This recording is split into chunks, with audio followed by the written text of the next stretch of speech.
What is good, guys and gals, and welcome to the Films and Pixels Podcast, episode 41. I'm your host, Afif. Thank you for tuning in. I know it has been many months, but I do want to offer an explanation exactly what has been going on during that time frame. So I really appreciate your patience. I do have a lot to explain, a lot to discuss, as well in my current situation.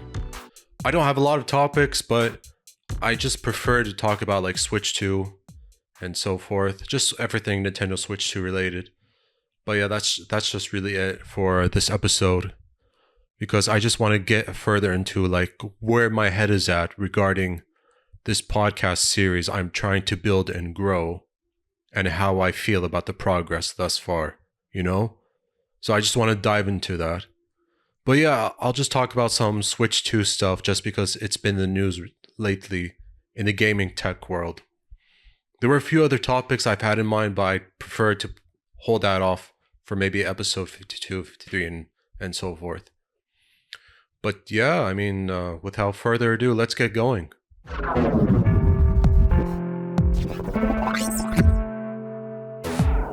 Alright, guys and gals, I'd like to offer an explanation of why I'm recording an episode now in the year 2025. By the way, just to reaffirm, this is literally the first episode of 2025 I'm recording right now in the month of April. So why haven't I done that in January, February, March? Well, because there was something I should have done like even years ago, and that was like editing and cutting different segments of past episodes while uploading new ones. I wanted to do that in the past summer, but you know, it was a mistake for me not to take care of that situation. So it was around like the Christmas holidays of last year is when I knew, okay, I need to take care of this. Part of my problem as well is my internet connection is not really fast. It can be painfully slow. Like some like 124 kilobytes per second, but it can be higher. Like I definitely do have higher speeds, like maybe 4, 5, 6 megabytes per second. I do have improved speeds, but still my Wi-Fi connection really can be painfully slow, and just uploading a segment that's like, let's say a 150 megabyte video literally can take what feels like an hour and a half or 2 hours, 3 hours. And it's just agitating. So it really has taken me a lot of time finding like a separate public Wi-Fi. When I was reaching towards the end, has made the process a bit faster. So all of that took me 4 months. And, you know, if I knew the solution earlier, it would have maybe taken me 2 months maximum. And then after that, when I uploaded them, what I first did intentionally is, yes, fill the description section, and then set my visibility of the videos to private. And then over the past like 3-4 days, you know, when I was ready to just insert new video thumbnails, just keep it a simpler design. After I uploaded video thumbnails, that's when I set them to public, which we've been seeing like April 2, I think 3, 4, like through April 2, 3, 4 for the past few days. And the 5th as well. Yeah, so like since literally like most of this week, I've been taking care of like getting everything ready from private to public. And what's been fascinating since then is that I've been receiving a few comments. Like, of course, I was going to get comments like, I'm late and it's been long and it's been ages and so forth. It's fine. I do want to address those comments, and to the people that have commented, really thank you. I actually appreciate all the engagement. I'm just glad, if anything, it's nothing offensive. No one is trying to be a troll.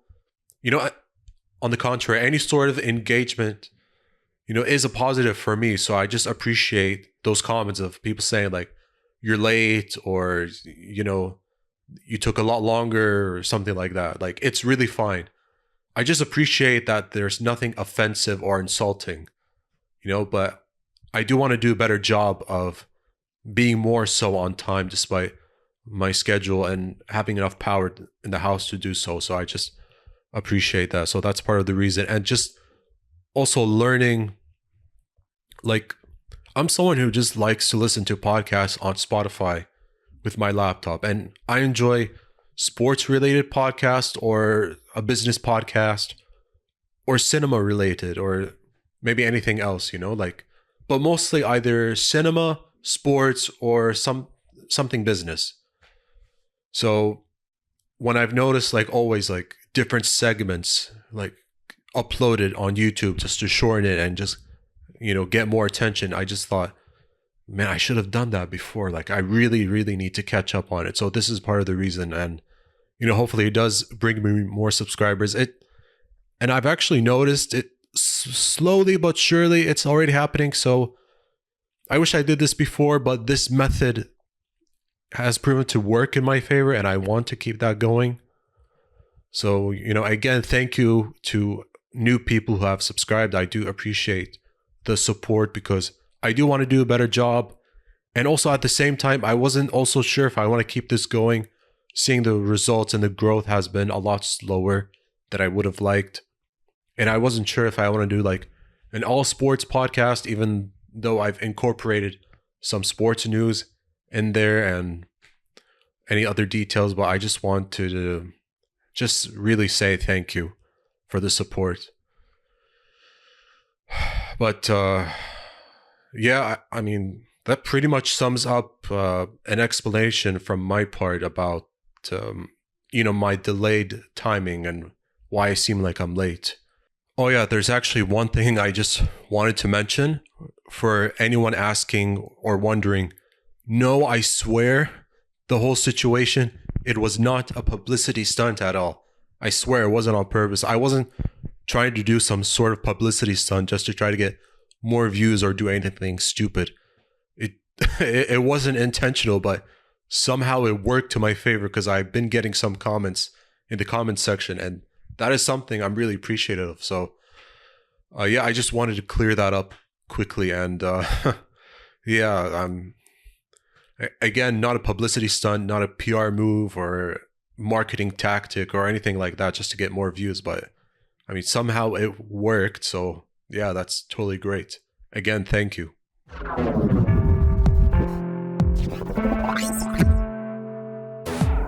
Guys and gals, after months of anticipation, we finally got all the details we've been wanting to know about the new Nintendo console, Nintendo Switch 2.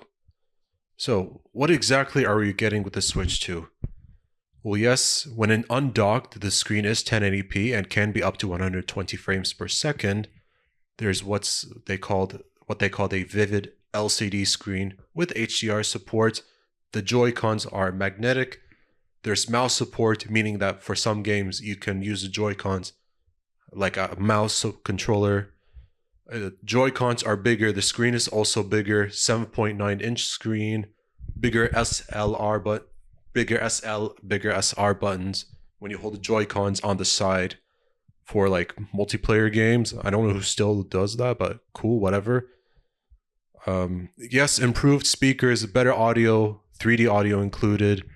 Also for like noise cancellation, a C button for game chat for like multiplayer use with a new camera accessory included, although you can use other Type-C microphones. A new stand that's supposed to be larger, it's sturdier. A Type-C port. We know there's going to be a Type-C port in the bottom, but there's also one on top, not just for a camera accessory, but if you're playing the Switch 2, like in tabletop mode, for example, you can charge it as well in an electrical socket, so that's pretty cool. Oh yeah, I did mention 4K is also included. You can also set the resolution to 1440p if you want, if you got like a monitor that supports QHD as well. Storage size, that's also a big upgrade. 250 gigabytes of storage included. The fan ventilation is in the dock and not in the handheld console itself. And it's pretty cool that the Joy-Cons are magnetic and there's a release button to detach them. More importantly, also backwards compatibility with previous Switch 1 games. Although there is a list available online of like some games facing strange compatibility issues, whether it's like starting up or otherwise. As Nintendo said in a PDF file, those problems are being investigated for any sort of glitches or startup problems. But it is strange to see maybe a few big names and heavy hitters, like even recent NBA 2K games like NBA 2K18, NBA 2K25 affected by those problems. Doom Eternal, Wolfenstein 2, the new Colossus, just a few games that come to mind included in the situation. Also in their presentation, announced like some third-party games gonna come over either later or by launch, such as Elden Ring and Final Fantasy VII Remake and Cyberpunk 2027, Cyberpunk 2077. Yeah. Also some new games, more importantly, that got announced, like Mario Kart World and Donkey Kong Bonanza, The Dusk Bloods, Kirby Air Riders, Metroid Prime 4 Beyond. That's going to be cross-gen anyway. Hyrule Warriors, Age of Imprisonment, Drag Drive, something with the mouse control thing, and a welcome tour. It's supposed to be like a tech demo game, and that's really cool and all, but I find it bizarre that it's paid and not pre-installed, just for new users to get an idea of what the Switch 2 is and how it works. It's just weird. It's not like what Sony did with Astro's Playroom. Okay, so price. Let's talk about price here. That's going to be the ultimate deciding factor. So if you want to buy the console itself without any game bundled, it is currently priced at $450. So you have to consider the fact that $450 with all the features included, improved Joy-Cons, bigger, bigger dock, kickstand. I mean, with all these features included, you just have to consider. I know it's not favorable by everyone, but I'm just trying to pull up the list because I just wanted to make a comparison to.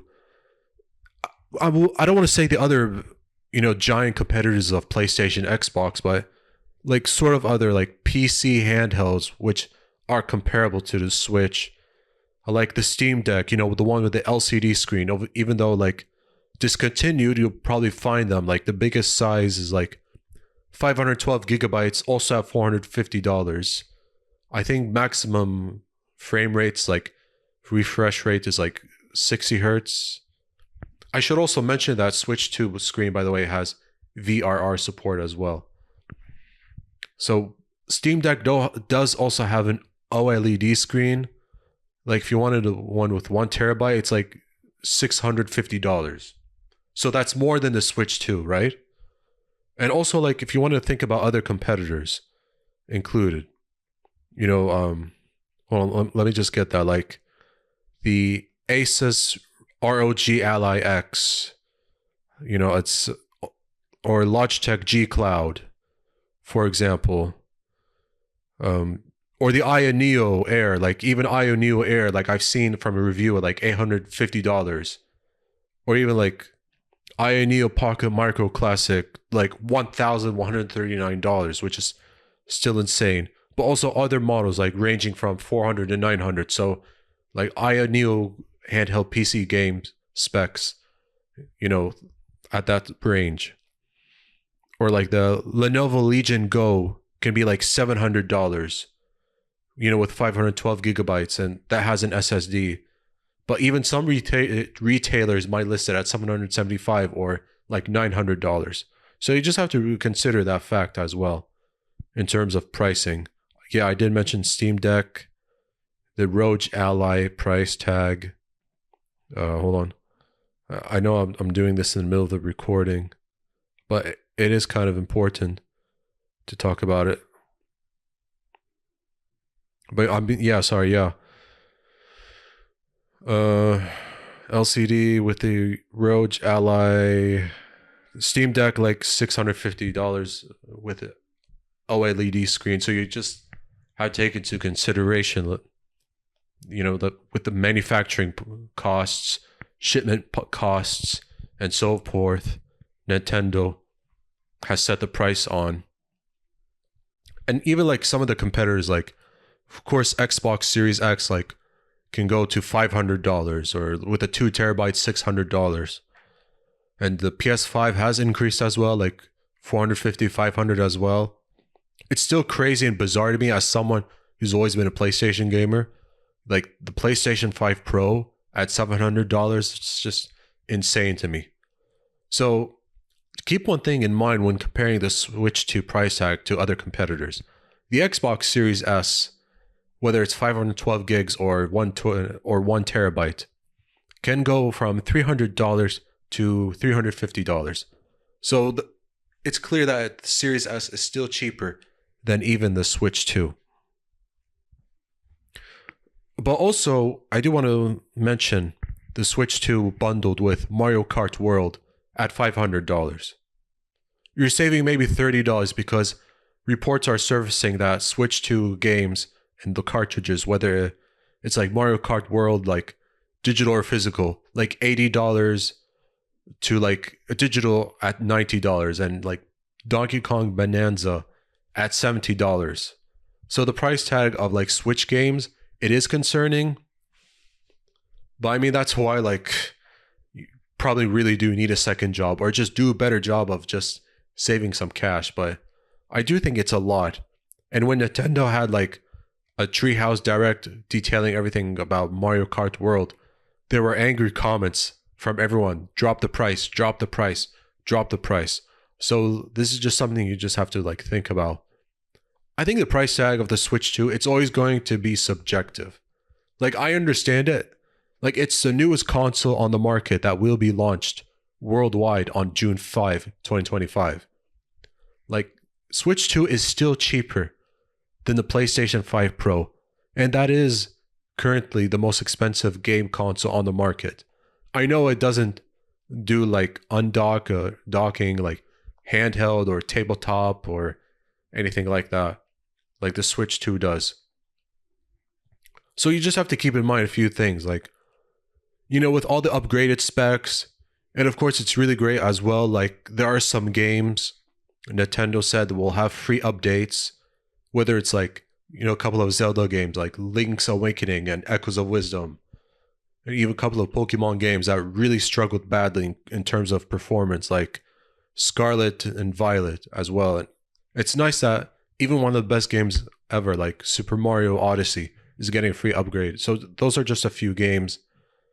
But Nintendo said that like there's going to be like an upgrade path for a few games that I know they mentioned, like Breath of the Wild, Tears of the Kingdom, Kirby Forgotten Lands, and Mario Party Jamboree. Like a small fee for upgrade path for like enhanced frame rates and resolution and quality texture shadows, just technical stuff that's just going to get like a paid upgrade path. So just accept it. And also GameCube classics included.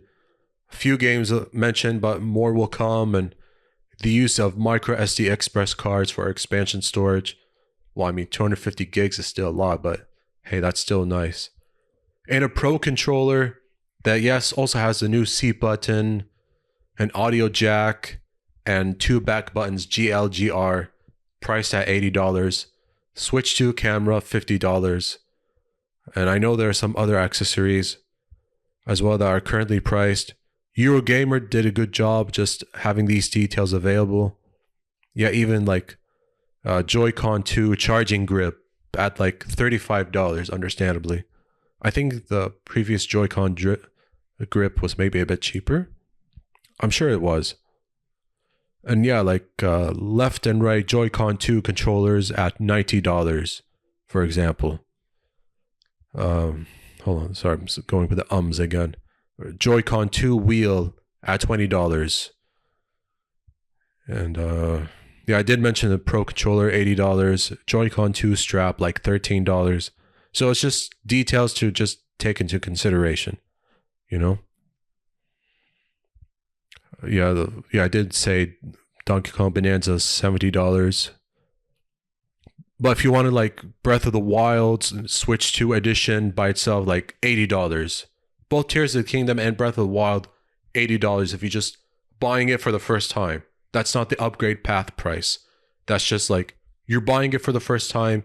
It's a Switch 2 game edition. That's it. The same for like Mario Party Jamboree and Kirby and the Forgotten Land at $80. So just keep that in mind. It's just weird that like Mario Kart World digital is like 80 and then physical 90 or something. So that's why there's like a lot of anger currently with the prices. But speaking of prices, as well because of the what's currently known as the Trump tariffs. Nintendo has announced a delay in pre-orders.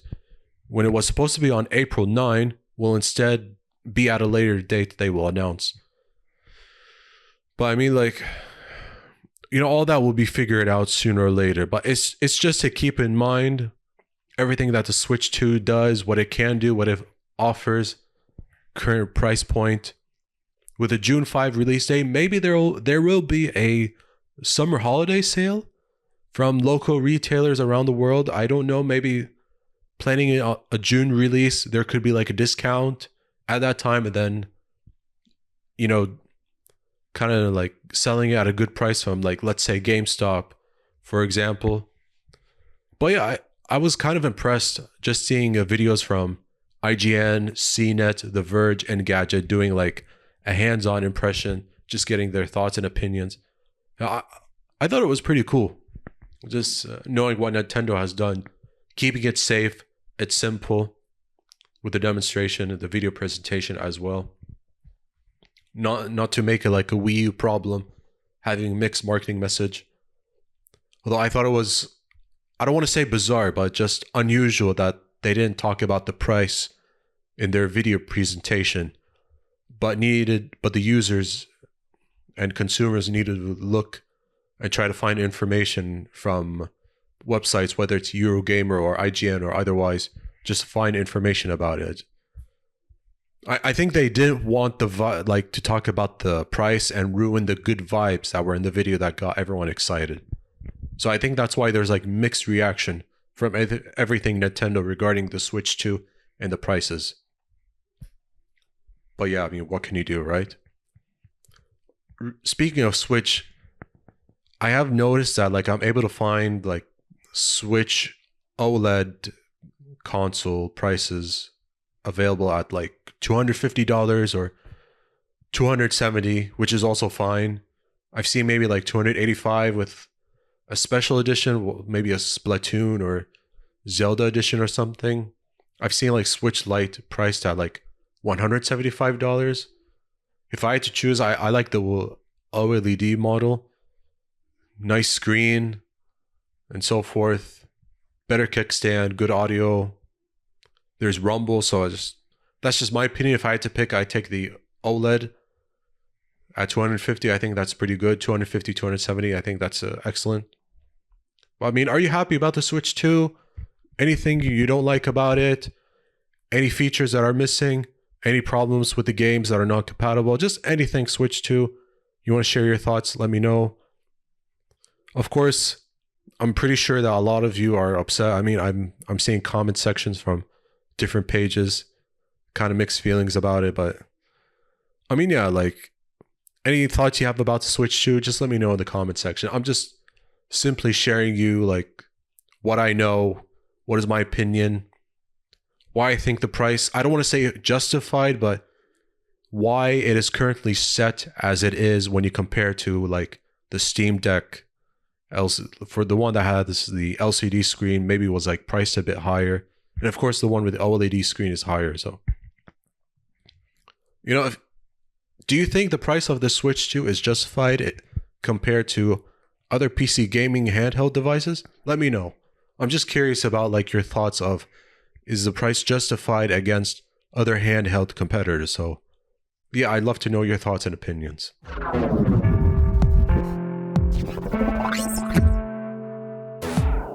All right, guys and gals, that pretty much wraps it for episode 51 of the Films and Pixels podcast. Again, thank you so much for tuning in from beginning to end. I really do appreciate the support. Any comments would be much appreciated. It helps with the engagement of this channel, helps me grow and do a better job of growing this channel, doing a better job with this podcast. So I really do appreciate any support you give. Please subscribe. Speaking of which, I do need to do a better job of updating my Patreon page as well. So again, thank you so much for any support, any engagement, sharing with your friends, family. Thank you. Again, thank you so much. Liking and sharing across social media. Thank you so much again. I really do appreciate, your kindness, your patience as well. And yeah, signing out of episode 51. Good day and good night.